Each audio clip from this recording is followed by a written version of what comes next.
Hello and welcome to this video. In this video, we will be talking about the strategies for attaining a high score on PS and DS questions.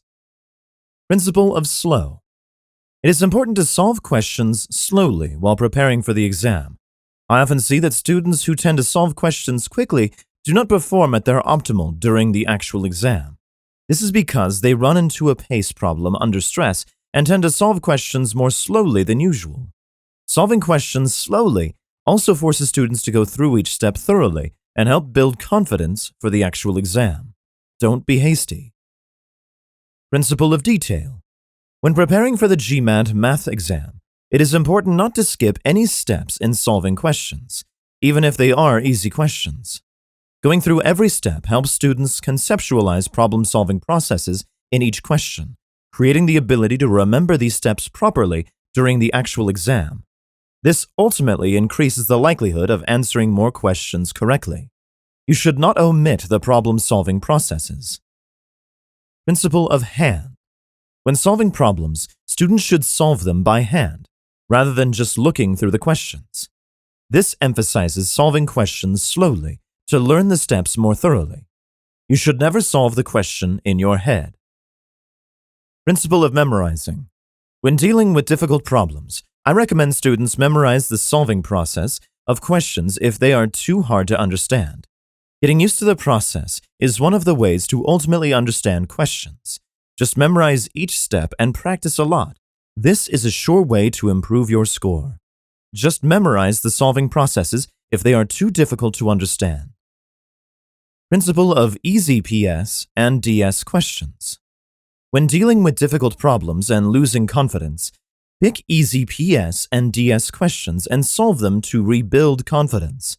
Sometimes, students tend to lose their confidence and focus after dealing with difficult problems. If this happens, remember this recommendation. Principle of repeating core theory. Core theories usually appear in earlier questions. Understanding math theories requires repeated study and training. This is a sure way to achieve high scores on the GMAT. Be sure to repeatedly study the core theories of the variable approach and the IV approach on all 15 topics covered in the GMAT math. This is important. You should master the variable approach and the IV approach. Principle of common mistake type 3 and 4A, 4B. To achieve math scores above 49, students must understand common mistake type 3 and common mistake type 4A, 4B thoroughly. Be sure you understand and apply the relationships between key questions and common mistake type 3 and 4A, 4B. That's right. Common mistake type 3 and 4 are critical. Principle of step-by-step study method. Students should try to build their confidence by solving easy questions first. Once comfortable, move on to medium-level questions and then to hard-level questions. Once comfortable with these questions, move on to very hard 49, 50, 51 questions. Following these steps is the best way to prepare for the exam, build confidence, and improve focus. You should understand how the CAT, Computer Adaptive Test, works.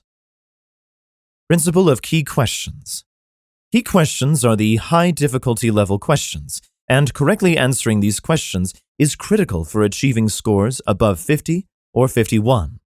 Key questions deal with the concepts of integers, statistics, absolute value, inequality, and probability. Be sure to focus on studying key questions. It is necessary for achieving high scores. You can get a great score if you are good at solving these key questions. Principle of most frequently appearing questions. Students should focus on solving the most frequently appearing questions. By doing so, students can easily bring their scores over 45. Integer questions, geometry questions, ratio, rate, percent, fractions, and decimals questions, and statistics questions are usually the most frequently appearing questions. These questions constitute about 50% of the exam. Therefore, be sure to get used to solving these questions. These four concepts, integers, geometry, ratio, and statistics, frequently appear in the exam. In particular, the integer questions are the most important.